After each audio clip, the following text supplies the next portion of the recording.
Ամեն դեպս Հայաստանի վարչապետը պատրաստվում է հայաստանյան ծառայքելական Սուրբ եկեղեցուց վերցնել այն վանքերն ու եկեղեցիները, որոնք կառավարությունը անհատույց օգտագործման էր տվել։ Նիկոլ Փաշինյանը խորհրդարանի ամբիոնից այսօր հայտարարել է մեջբերում այնտեղ, որտեղ ֆեյք երեսների խմբեր են գործում, կամ բոլոր բարոյական եւ իրավական հիմքերը, որ մենք այդ հուշարձանները վերադարձնենք հանրությանը եւ Տեր Արամին ու նրա նման քահանաներին բոլոր ձևերով կաջակցենք, որ նրանք Հայաստանում վերականգնեն իրական հոգեվոր կյանքը։ Նա այս մասին խոսել է կարգալույց հռչակված քահանայի Կիրակնորյա պատարագին մասնակցելու մասին հարցին պատասխանելիս։ Կտրիչ Ներսիսյանը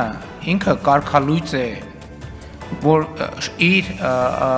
կուսակրոնության ուխտը խախտած լինելով ակնհայտ փաստի բերումով։ Նա ոնց կարող որևէ քահանայի կարգալույց անի,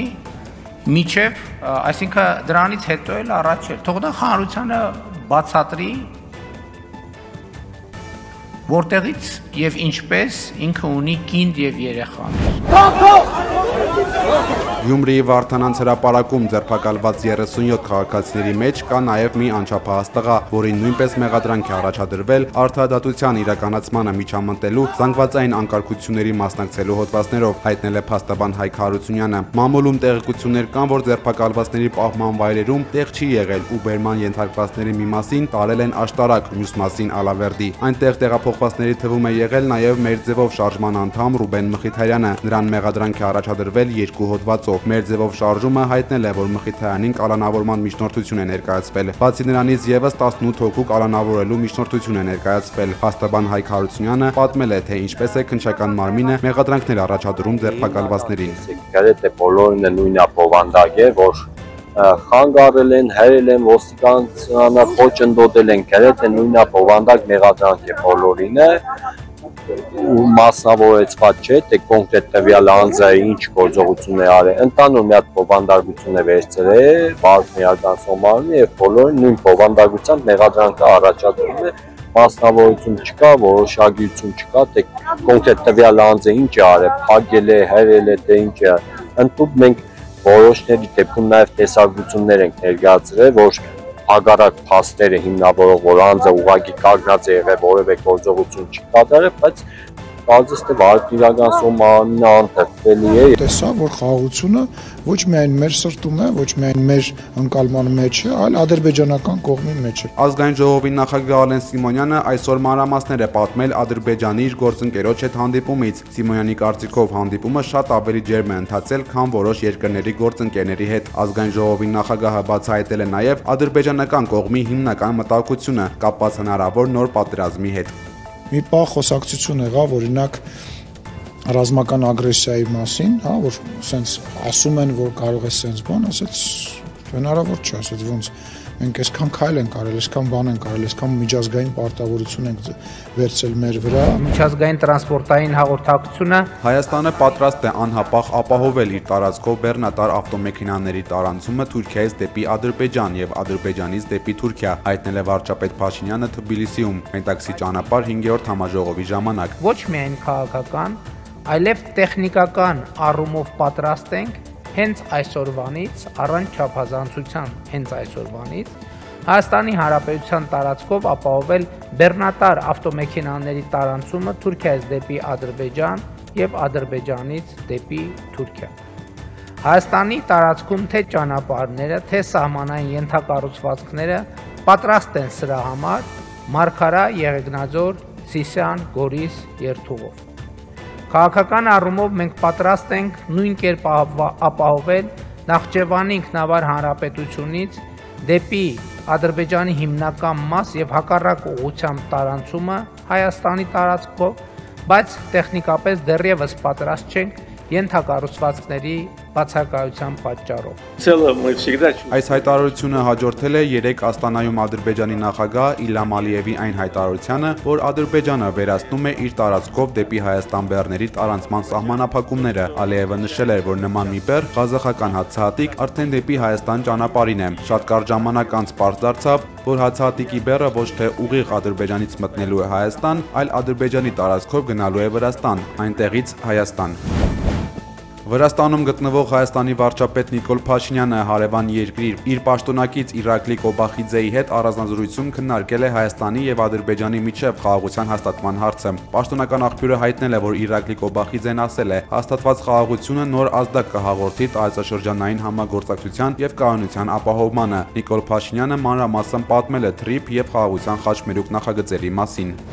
Հայոց ցեղասպանության թանգարան ինստիտուտը հերքում է այն լուրերը, թե հուշահամալիրում վերականգնողական աշխատանքները դադարեցվել են։ Այսօր ավելի վաղ Հայաստանի ճարտարապետների պալատը հայտարարել էր, որ ժամանակավորապես կդադարեցվեն Հայոց ցեղասպանության հուշահամալիրի հիմնանորոգման աշխատանքները, որոնք մեկնարկել էին 2024 թվականի հոկտեմբերի 8-ին եւ որի համար պետբյուջեից հատկացվել է շուրջ 743 միլիոն դրամ։ Որոշումը կայացվել է պալատի խորհրդի անդամների շրջայցից եւ նախագծի հեղինակային խմբի հետ հանդիպումից հետո, ինչին հաջորդել է ԿԳՄՍ նախարարության գիտամեթոդական խորհրդի արտահերթ նիստը։ Նիստին մասնակցել է նաև ճարտարապետ Անահիտ Թարխանյանը, հուշահամալիրի հեղինակ Արթուր Թարխանյանի դուստրը, որն ավելի վաղ մտահոգություն էր հայտնել աշխատանքների վերաբերյալ։ Հայաստանի ճարտարապետների պալատի հայտարարության մեջ ասված է. «Մեջբերում որոշվել է շինարարական աշխատանքները ժամանակավորապես դադարեցնել շինհրապարակի պաշարժ կահավորման եւ աշխատանքների անվտանգության ապահովման նպատակով, ինչպես նաև շարունակել վերականգնման գործընթացը միայն մասնակի քանդված 3 մույթերի հատվածում»։ Ազգեր Հայաստանը գնում է ինքնականդման, Սփյուռքը ինքնամաշման ճանապարհով։ Այս վտանգի դեմ անհրաժեշտ է գործել համահայկական ջանքով, մտահոգություն է հայտնել Մեծի տան Կիլիկո կաթողիկոս Արամ Առաջինը իր գահակալության 30-ամյակին նվիրված միջոցառման ժամանակ։ Նրա խոսքով այժմ ապրում ենք մեր պատմության նոր խաչմերուկում, իսկ այս իրավիճակում կարիք ունենք նոր ղեկավարների, նոր մտածողության, մեջբերում, որպիսի դուրս գանք ներկա ճահճացած վիճակից։ Կրթությունների միջոցով առաջ շարժվել չենք կարող, եւ զարգացող տեխնոլոգիաներն ու կյանքի անընդհատ փոփոխվող ռիթմը նոր մոտեցումներ են պահանջում։ Պետք է կարողանանք բաց աչքերով տեսնել, ուր է գնում մեր ժողովուրդն ու մեր հայրենիքը։ Այսօր առավել քան երբևէ մեզ անհրաժեշտ է նոր արյուն եւ նոր ուժ, եւ այս ուժը պիտի գա մեր երիտասարդներից։ Նրանք ճանաչում են այսօրվա աշխարհը, նրանց մտածողությունը բոլորովին այլ է, իրատեսական եւ գործնական։ Չպետք է թույլ տանք, որ երիտասարդները դուրս մնան մեր ազգային կյանքից, ասել է Արամ Առաջինը։ Այսօր ես ուզում եմ խոսել Մեր ձևով շարժման համակարգող Նարեկ Կարապետյանը անդրադարձել է քննադատություններին, որոնք հնչեցնում է իշխանությունը իր ներկայացրած տնտեսական զարգացման ծրագրերի վերաբերյալ։ Կարապետյանն ավելի վաղ հայտարարել էր, որ պատրաստվում են Սևանում զարգացնել ձմեռային տուրիզմը ու մասշտաբային ձկնաբուծարաններ կառուցել։ Մեղրիում ջերմաէլեկտրակայան, Վանաձորում նավթավերամշակման գործարան։ Ես առաջարկել էի Վանաձորում կառուցել երկրում միակ նավթավերամշակման գործարանը ամբողջ ցիկլով, եւ դա կլիներ Լոռու մարզի համար հիմնական շոկեքարշերից մեկը տնտեսական։ Ինչ էին ասում ընդդիմախոսները հիմնականում իշխանական ճամբարից։ Ասում էին, որ չաութաբեր չի լինի, ինչպես եք դուք դա անելու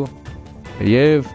ինչ փորձ ունեք դուք որ դա անեք։ Ուրեմն հայկական շուկայում բենզինի գինը արժե 500 դրամ եւ դիզելի գինն էլ մոտավորապես 500 դրամ է։ Համաշխարհային բորսայի հում նավթի գինը 150 դրամ է։ Տարբերությունը մենք տեսնում ենք արկերը հանած եւ ակցիզները հանած Բենզինի գինը Հայաստանում 400 դրամ է մի լիտրը։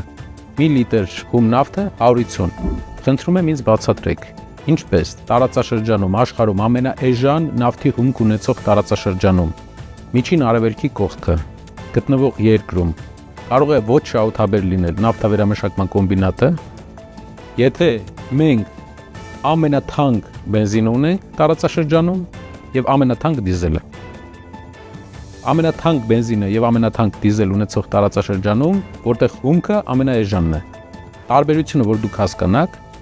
հում նավթի եւ բենզինի հարաբերակցությունը մոտ 80% թանկացում է գնում, այսինքն 80% բենզինը ավելի թանկ է, եթե վերամշակենք հում նավթը եւ դրա մի մասը ստանանք բենզին, դրա մի մասը դիզել, հետո կերոսին եւ այլ նյութեր։ Ես կարող եմ հղումում ներկայացնել բոլոր հաշվարկները, մենք ունենք բազային հաշվարկ, որը տնտեսագետների, հետաքրքրված տնտեսագետներին կարող ենք ներկայացնել, հրավիրել, որպեսզի դուք վստահ լինեք, որ մենք հաշվարկված ենք խոսում, պոպուլիստական ոչ մի բան չենք ասում եւ նման չենք պոպուլիստական լիդերներին, որոնք երբեմն ղեկավարում են մեզ։ Էկոնոմիկայի նախարար Գևորգ Պապոյանը հետպարբերականի լրագրողներից մեկին սխալմամբ ավելացրել է քաղաքացիական պայմանագրի Facebook-յան փակ խմբում, մինչ նախարարը փորձել է ուղղել սխալը եւ հեռացնել լրագրողին, խմբագրությունը հասցրել է ուսումնասիրել իշխող կուսակցության ներքին խոհանոցը, բացահայտելով քաղաքական իրադարձությունների կենտրոնացված կառավարման մանրամասներ։ Փակ խումբը ունի ավելի քան 850 անդամ։ Նրանց թվում է վարչապետ Նիկոլ Փաշինյանը, կուսակցության ղեկավարությունը, նախարարներ եւ պատգամավորներ։ Հետքի ուսումնասիրությունը բացահայտել է 2023 թվականի սեպտեմբերին Երևանի ավականու ընտրությունների քարոզարշավի ամփոփիչ հանրահավաքի մարդաշատությունը ապահովելու գործընթացը։ Նիկոլ Փաշինյանը փակ խմբում գրառում է արել, խնդրելով բոլոր ջանքերը գործադրել մեջբերում երթի բազմամարդությունն ու էներգիան ապահովելու համար, ներգրավելով ընտանիքի անդամներին, ընկերներին եւ համախոհներին։ Վարչապետն իր գրառման մեջ ընդգծել է, որ վարչական ռեսուրսի կիրառումը պետք է բացառել։ Այնուամենայնիվ Փաշինյանի գրառման մեկնաբանությունները ըստ հետքի այլ բան են վկայում։ Կոտայքի փոխմարզպետ Հայկ Մկրտչյանը նշել է, որ ինքը կապահովի 25-ից 30 մարդու մասնակցություն։ Գավառի եւ նոյեմբերյանի ավականու իշխանական խմբակցության անդամները իրենց հերթին հայտնել են ողջ ռեսուրսով ներկա լինելու պատրաստակամության մասին։ Հետքը հարցադրում է անում, թե ինչպես կարող էին Գավառի կամ նոյեմբերյանի ավականու անդամները կազմակերպված մասնակցել Երևանի ավականու ընտրությունների քարոզարշավին։ Քաղաքացիական պայմանագրի կողմից վարչական ռեսուրսի չարաշահման դեպք է բացահայտել լրագրող Լիա Սարգսյանը։ Այսօր սկսվել է վաղարշաբաթ խոշորացված համայնքի ղեկավարի ընտրության քարոզարշավը եւ իշխող ուժի տեխնացու Արգիշտի Մեխակյանի քարոզչական պաստառները բնակելի շենքերի ճակատային մասին ամրացրել են Էջմիածնի քաղաքապետարանի բարեկարգման բաժնի աշխատակիցները ծառայողական մեքենայով աշխատանքային ժամին։ Քաղաքապետարանի կոմունալի բաժնի աշխատողներ։ Բարեկարգման բաժնի որ հատվածներում այդ կպցնելու շենքերի վրա Որտե ասում են Ոստիկանի համազգեստով եւ դիմակներով անհայտ անձինք հոկտեմբերի 10-ին գիշերը 4:20-ին մտել են Երևանի Քերու փողոցում գտնվող հյուրանոցի սենյակներ։ Զենքի սպառնալիքով կապ կպելով հափշտակել բջջային հեռախոսներ, գումար եւ դիմել փախուստի։ Իրավապահները պարզել են, որ ավազակությունը կատարած 9 տղամարդկանցից մեկը Երևանի բնակիչ է, 41 տարեկան, մյուսները օտարերկրացիներ։ Խմբի 7 անդամներին ձերբակալել են, եւս 2-ին փնտրում են։ Սլովակիայի վարչապետ Ռոբերտ Ֆիցոն խորհրդարանական ընդդիմադիր պատգամավորներին կոշտ քննադատել է, մեղադրելով դրանց Ռուսաստանին թշնամաբար վերաբերվելու համար։ Չգիտեմ, դուք խաղաղություն եք ուզում, թե ոչ։ Ինչ եք ուզում։ Ձեր գլխավոր նպատակը Պուտինին բանտարկելն է։ Ակնհայտ է, այո։ Սլովակիայի առաջնորդը պնդել է, որ Ալյասկայում ԱՄՆ պատվիրակությունը Մոսկվային ներկայացրել է խաղաղության առաջարկ, որը ճանաչում է Ռուսաստանի վերահսկողությունը Ղրիմի, Լուգանսկի, Դոնբասի, Զապարոժիայի եւ Խերսոնի նկատմամբ։ Երբ Պուտինը ժամանեց Ալյասկա, նա հարցրեց Թրամփին. այս համաձայնությունն իսկապես գործում է։ Թրամփն ասաց այո, եւ Պուտինը ընդունեց այն։ Իսկ հետո ինչ եղավ։ Թրամփն ասաց, որ իրեն ժամանակ է պետք եւ գնաց բանակցելու Զելենսկու եւ Եվրամիության հետ, որոնք հրաժարվեցին ընդունել։ Եվ ահա մենք կրկին այստեղ ենք։ Ֆիցոն այս հայտարարությունները արել է, երբ Բրյուսելում Եվրամիության պաշտոնյաները նախազգուշացրել են անդամ երկրներին չթույլատնել միության միասնական դիրքորոշումը Ռուսաստանի հարցում։ Siamo molto grati a tutti I mediatori. Իտալիայի վարչապետ Ջորջա Մելոնին հայտարարել է, որ Հռոմի աջակցությունը Կիևին կշարունակվի, սակայն իտալացի զինվորները ոտք չեն դնի Ուկրաինայի տարածք։ Իտալիան բացառել է իր զինուժը որպես խաղաղապահ զորքեր Ուկրաինա ուղարկել է, պնդելով, որ այն կհանգեցնի էսկալացիայի։ Մելոնին նաև նշել է, որ Եվրամիությունը կշարունակի մեծացնել ճնշումը Ռուսաստանի վրա։ Տնտեսական պատժամիջոցները ուղղված չեն ռուս ժողովրդի դեմ, դրանք այն ռեժիմի դեմ են, որը Ռուսաստանի հարստությունը վերածում է զենքի եւ ոչնչացման, ասել է վարչապետը։ Ռուսաստանի դեմ պատժամիջոցների 19-րդ փաթեթը նաև առաջ է մղում ռուսական գազի արգելքը մինչև 2027 թվականի վերջ։ Դուբլինում հարյուրավոր միգրանտների ապաստան դարձած հյուրանոցի մոտ ոստիկանների եւ ցուցարարների միջև բախումներ են եղել։ Դրանք տեղի են ունեցել, երբ քաղաքում լուրեր են տարածվել, որ ապաստան փնտրող տղամարդը 10-ամյա աղջկա սեռական բռնության է ենթարկել։ Բողոքի ակցիայի մասնակիցները շշերով հարձակվել են Իռլանդիայի ոստիկանության շենքի վրա եւ ոստիկանական մեքենա այրել։ Բախումների հետևանքով կան վիրավորներ եւ ձերբակալվածներ։ Իռլանդիայի վարչապետ Միշել Մարտինը դատապարտել է կատարվածը։ Սեռական բռնություն կատարած ենթադրյալ 26-ամյա կասկածյալը ձերբակալվել է։ very much. Thank you. Պուտին-Թրամփ սպասվող հանդիպման վերաբերյալ իրար հակասող տեղեկությունների տարափ է միջազգային մամուլում։ Հեղինակավոր Reuters գործակալության սպիտակ տան աղբյուրը հայտնել էր, թե Թրամփը հրաժարվել է հանդիպման մտքից։ Տեղի չեն ունենա նաև երկու երկրների արտգործնախարարների բանակցությունները։ Պուտինի խոսնակ Դմիտրի Պեսկովը այսօր հայտարարել է, որ կողմերը որոշել են անցկացնել գագաթնաժողովը, քանի որ Ուկրաինայում ստեղծված իրավիճակը պահանջում է երկու ղեկավարների միջամտությունը։ Տարածվող լուրերը, թե հանդիպումը չեղարկվել է, Մոսկվան որակել է բամբասանք եւ կեղծիք։ Ըստ Reuters-ի տեղեկության, ռուսական կողմը նախորդ շաբաթ ոչ պաշտոնական փաստաթուղթ է ուղարկել ԱՄՆ, պահանջելով վերահսկողություն Արևելյան Դոնբասի վիճելի տարածքների նկատմամբ։ Պարբերականի աղբյուրի խոսքով այդ կետը հակասում է Թրամփի առաջարկած ներկայիս դիրքերում մնալու գաղափարին։ Տարածվող այս լուրերը մեկնաբանել է Թրամփը, ասել է, որ ԱՄՆ-ն եւ Ռուսաստանը որոշում չեն կայացրել նախագահ Վլադիմիր Պուտինի հետ Բուդապեշտում սպասվող գագաթնաժողովի վերաբերյալ եւ որ ինքը չի ցանկանում անիմաստ հանդիպում ունենալ։ Պարոն նախագահ, Վլադիմիր Պուտինի հետ հանդիպումը չեղարկվել է, հետաձգվել, թե ինչ է պատահել։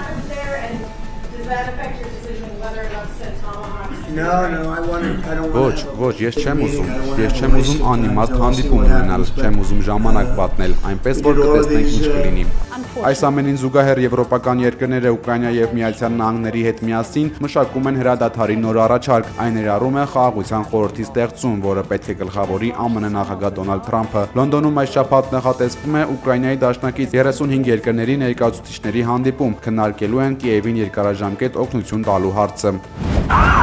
Սերբիայի խորհրդարանի դիմաց զինված միջադեպ է տեղի ունեցել։ 70-ամյա տղամարդը կրակ է բացել, վիրավորել մի անցորդի, այնուհետև հրկիզել է դիմացի բերաններից մեկը, կրակի մեջ նետելով մի բուր փամփուշտ։ Նախագահ Ալեքսանդր Վուչիչը կատարվածը որակել է որպես ահաբեկչական գործողություն։ Միջադեպի պահին նա գտնվել է խորհրդարանի շենքում, քաղաքամերձ տների բաշխման պայմանագրերի ստորագրման արարողությանը։ Տեղի ունեցածի պատճառով նա ստիպված է եղել լքել միջոցառումը։ 70-ամյա տղամարդը ձերբակալվել է։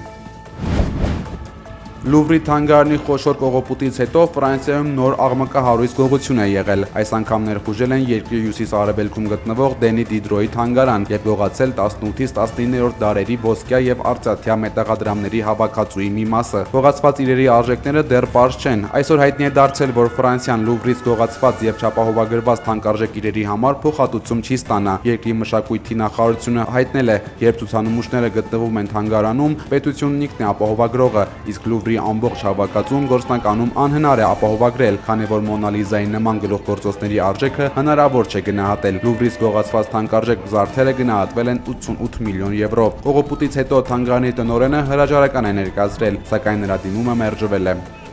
Հայտնի է, թե ով կներկայացնի Հայաստանը մանկական Եվրատեսիլ 2025 երգի միջազգային մրցույթում։ Մեր պատվիրակը 12-ամյա Ալբերտն է։ Մանկական երգի եվրոպական մրցույթը այս տարի կանցկացվի Թբիլիսիում դեկտեմբերի 13-ին։ 102 տարեկանում մահացել է Շարլ Ազնավուրի քույրը Այդա Ազնավուր Կարվերենցը։ Նրանք կհողարկավորեն ընտանեկան գերեզմանատանը։ Այդան աշխարհահռչակ կոմպոզիտոր Ժորժ Կարվարենցի կինն էր։ Կոմպոզիտորը նույնպես հայկական արմատներ ուներ։ Այդա Ազնավուրը վաղ տարիքից երգել է հայկական երգեր, եղբոր աշխարհահռչակ շանսոնեի հետ մասնակցել համերգների, այդ թվում Հայաստանում։ Տեսանյութում դաշնամուրի մոտ Այդա Ազնավուրն է։